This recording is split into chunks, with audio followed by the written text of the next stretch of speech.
It is often remarked by those on the yes side, pithily and perhaps unfairly, that the case for no can be distilled down to Scotland being too wee, too poor and too stupid for independence. These films will seek to flip this on its head and show how Scotland is in fact big enough, rich enough, smart enough, and above all, ready to be independent. Indeed, more than that Scotland needs to be independent.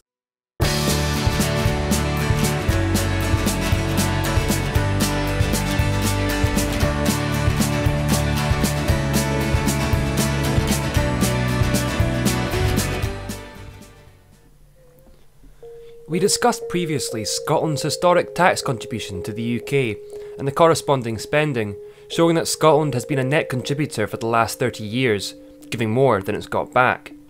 This is not surprising, given that Scotland is one of the world's richest countries. An independent Scotland would be ranked the 14th richest country in the OECD, also known as the Rich Countries Club, ahead of the UK, France and Japan. Our GDP per capita consistently betters that of the UK as a whole, and regularly puts us into the top league of wealthy nations, among which are some of the happiest and fairest nations in the world. It is undeniable that there are costs to starting a new country, some of which may not become apparent until after a yes vote, but one such cost we can anticipate are what are known as start-up costs. The UK government got in a bit of trouble earlier this year for using a report by Professor Dunleavy of the London School of Economics to suggest that start-up costs for an independent Scotland would cost £1.5 billion. Some tabloids reported it as up to £2 billion. Dunleavy expressed his ire at the misuse of his figures by saying in a statement that the £1.5 billion figure is not a number I accept, instead putting the total start-up cost for Scotland over a 10-year period at between £200 and £600 million, which is fairly modest in budgetary terms. This is also around the same figure that Scotland will be expected to contribute to the cost of maintaining and replacing Trident every year if it votes no. This brings us to a discussion of spending and savings priorities. We are wealthy enough to govern ourselves, but more than that, self-government gives us choices we haven't had before. A choice posited by those campaigning for a no vote, that an independent Scotland would have to either raise taxes or cut spending, rests on a false premise that we would have to, or even want to, maintain the UK's current spending levels and priorities. No one wants independence just to become a smaller version of the UK. Scrapping Trident would save us up to £100 billion in the long term. We could completely remodel our tax system around our own business and economic needs, and simplify it to limit tax loopholes being exploited by corporate tax dodgers, which cost us billions every year. In budgetary areas like defence and the BBC, Scotland contributes more than is actually spent in Scotland, meaning in both cases that we could make savings while actually improving the funding of each.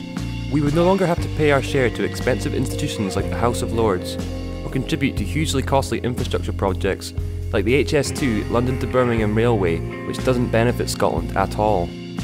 Within the limits of devolution, the Scottish Government has already shown differing priorities to Westminster, abolishing tuition fees, bringing in free prescriptions, and keeping the NHS firmly in the public sector. Unable to borrow, it has done all of this whilst broadly balancing the budget and whilst receiving a lower share of spending than we contribute to the UK in tax. So it is possible to spend our money both differently and wisely. Imagine what we could do if we could prioritise the things that matter to us 100% of the time. The reason behind the consistency in the performance, I think, is because of the diversity of product that Scotland actually has. We have a fast-growing food and drink industry of global renown and recognition, which had a turnover of £13 billion last year. Scotch whisky alone accounts for 1/4 of the UK's entire food and drink exports, and its sales are growing rapidly in emerging export markets like China and Brazil.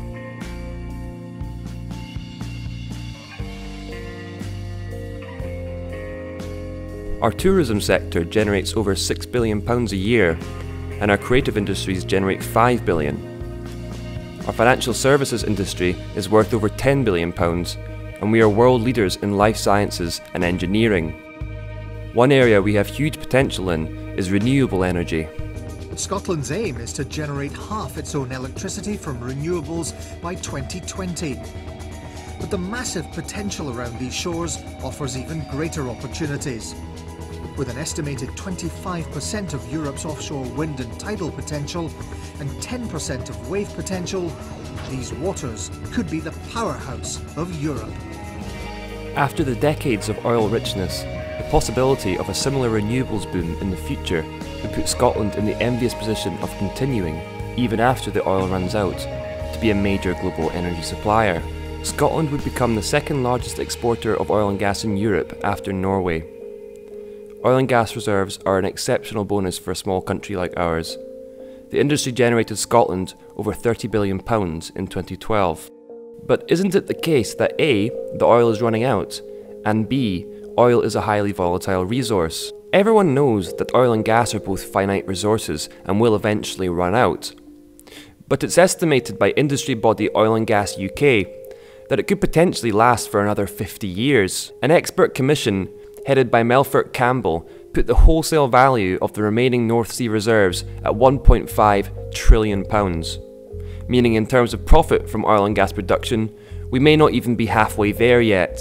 In 2013, there was record investment of £14 billion in the North Sea oil and gas industry, with huge existing and new market players investing in our coasts. These are not the signs of a declining industry, but of one that is expecting a boom, with the industry's output set to rise by a third by 2017. Coupled with recent discoveries of new oil fields such as Clare Ridge and the Bentley fields, and the potential for exploration on the west coast currently cordoned off by the Ministry of Defence due to the residents of Britain's nuclear arsenal, there are plenty of reasons to be optimistic about future revenues from oil and gas, and in turn, Scotland's public finances. Of course, even without a second oil boom, the Financial Times reported in February of this year that an independent Scotland on day one could expect to start with healthier state finances than the rest of the UK, while credit rating agency Standard & Poor's issued a report stating that even without our geographical share of North Sea oil and gas, an independent Scotland would qualify for their highest economic assessment, a AAA credit rating, meaning that contrary to scare stories, the cost of public borrowing and mortgages would not go up. But taking ownership of the oil revenues isn't just a question of geography. It's also that Westminster simply can't be trusted to manage these resources, as Nobel Economics laureate Joseph Stiglitz discussed on the BBC a few years ago. And what to me is so upsetting, so striking, be even more striking, upsetting if I were a citizen of the UK, is that in a sense you squandered that wealth. You took all that North Sea oil and you did very well for that period because you were living off your wealth.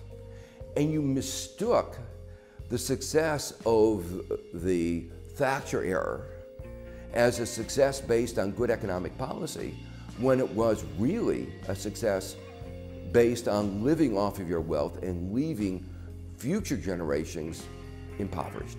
The way Westminster has treated oil revenues in becoming one of a tiny minority of oil-producing nations not to create some kind of oil fund for the future is akin to winning the lottery and spending it all in the casino. Norway has managed to build a sovereign wealth fund from its reserves so large that it constitutes 1% of the entire world's wealth. The volatility of oil, upon which Norway depends even more than Scotland, doesn't seem to have done them any harm. The UK, on the other hand, has increased its national debt since George Osborne took over the Treasury from an already huge £800 billion to a gargantuan £1.3 trillion, all while cutting frontline services and benefits for the poorest in society. Not only are we rich enough, but we're surely smart enough to do better than that with full access to our own resources. The great wealth that Scotland has is only part of the equation in measuring a country's success. We also have to use that wealth intelligently and compassionately